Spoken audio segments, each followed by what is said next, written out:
Bilboko alkatea, sailburu Andrea, jaun Andreok, agintariok, egunon eta ondo etorriak. Nire aldetik hitz pare bat bakarrik esango dautzu edaz. Lehenengo gure hizkuntza zaharrean. Madame, Monsieur, bienvenue. Vous êtes chez vous.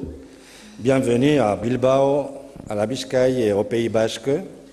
Vous êtes chez nous. Están ustedes en su casa.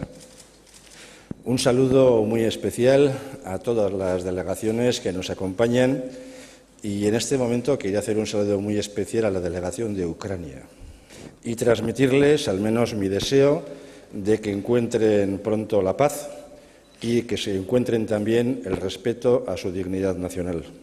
Y poco más. Son ustedes bienvenidos, como decía antes, esperamos que su estancia en este país de los vascos sea agradable y que a partir de ahora, si algo nos gustaría, es que fueran nuestros embajadores también por el mundo y que quienes nos han acompañado puedan decir a otros, merece la pena ir un día por allí.